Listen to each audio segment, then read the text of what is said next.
Scarlet Dragna has never left the tiny island where she and her sister, Tella, live with their powerful and cruel father. Now Scarlet's father has arranged a marriage for her, and Scarlet thinks her dreams of seeing Caraval, the faraway once-a-year performance where the audience participates in the show, are over. But this year, Scarlet's long-dreamt-of invitation finally arrives. With the help of a mysterious sailor, Tella whisks Scarlet away for the show. Only, as soon as they arrive, Tella is kidnapped by Caraval's mastermind organizer, Legend. It turns out that this season's Caraval revolves around Tella, and whoever finds her first is the winner. Scarlet has been told that everything that happens during Caraval is only an elaborate performance. Nevertheless, she becomes enmeshed in a game of love, heartbreak, and magic. And whether Caraval is real or not, Scarlet must find Tella before the 5 nights of the game are over, or a dangerous domino effect of consequences will be set off, and her beloved sister will disappear forever. Welcome to Caraval. Beware of getting swept too far away.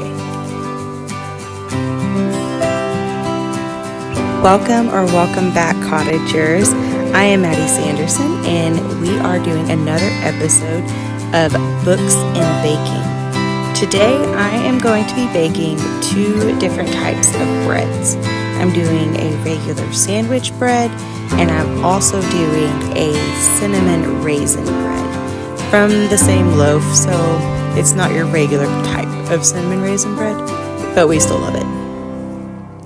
The recipes for this will be down in the description box, and I highly recommend, if you are someone who loves making bread, to do this recipe because it is the easiest one I have ever made. We absolutely love it. Anyways, today we're going to be talking about the book Caraval. This was a surprisingly good book. I kept seeing the hype about it, and I have been intrigued with it for quite some time, but I'm always hesitant to jump into books that get a lot of publicity, especially through TikTok, because I've been let down many times, and I was afraid that was going to happen with this one, but it did not. I only read the first one so far, but I am hoping to get to the other 2 this next month. My husband has already read all 3 of them, and I'm really jealous of him because I loved the first one so much and cannot wait to read the second and third one. Caraval is following 2 sisters, but specifically follows Scarlet. They have a pretty rough home life, and they've only ever wanted to escape it.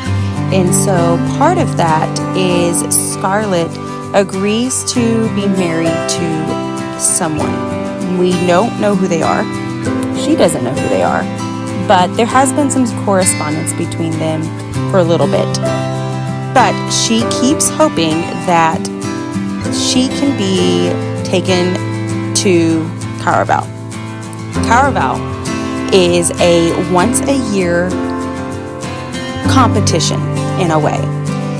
It reminds me a lot of the Night Circus, if you've ever read that, where things are not as they appear, and it's not like your usual carnival or circus or anything along those lines, but there's some level of magic that seems to be happening. But the difference with Caraval is that they tell you in the very beginning that there is no magic, things are not as they appear, and that what you see and think is real is not real, and that you do not need to get lost in this game. But the reality is that so many people get lost in this game. And as I was reading the book, I realized that I was getting lost in the game, and I could no longer tell the difference between what was real and what wasn't real in Caraval, which was amazing writing. I loved that part. So you're following Scarlet, And she, after many years and many attempts of trying to get an invitation to Caraval, she finally receives one. As she is taken there by some interesting means and with an interesting person, and she realizes that her sister is no longer with her and that her sister has been kidnapped. So now, not only is she trying to find her sister, but she's still wanting to be a part of this Caraval. Now, before you start thinking that she's being really selfish, let's remember this is a once-in-a-lifetime opportunity, and the winner of Caraval gets a wish. And all she wants is to help save her and her sister, mainly her sister, from her father. Because her father is a domineering, misogynistic leader who basically tries to parent by force. Scarlett begins participating with the help of this man named Julian. We don't know anything about Julian. He's kind of the mysterious person, but that's part of the draw with this book, is that you never know what to expect from people, and you just don't trust anybody. It doesn't matter who it is, because you keep remembering that nothing is what it's supposed to be.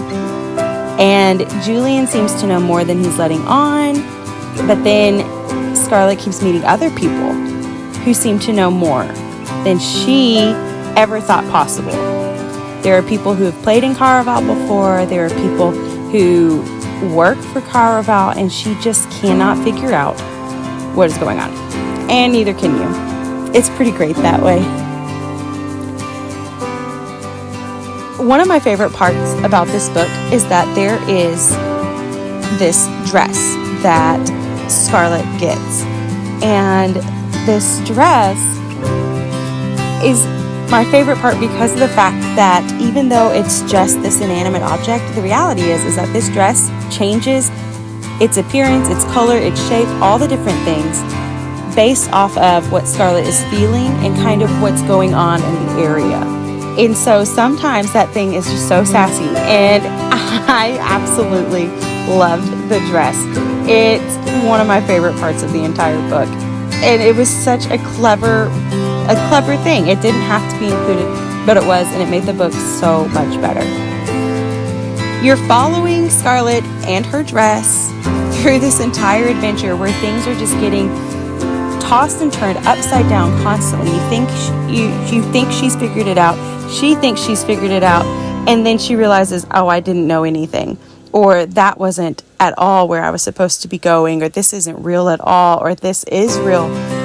And it becomes very, very complicated, and everything becomes diluted with the reality that she is in Caraval, and she only has 5 days to find her sister, to win this game, and then go and get married to this person who is supposed to be saving her.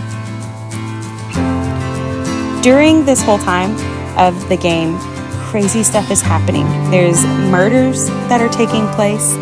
People are losing a couple of days of their lives. They're making bargains that they never would have made, but desperately need to make in order to win the game, but it costs a great price. You have people who go missing. You have things that go missing.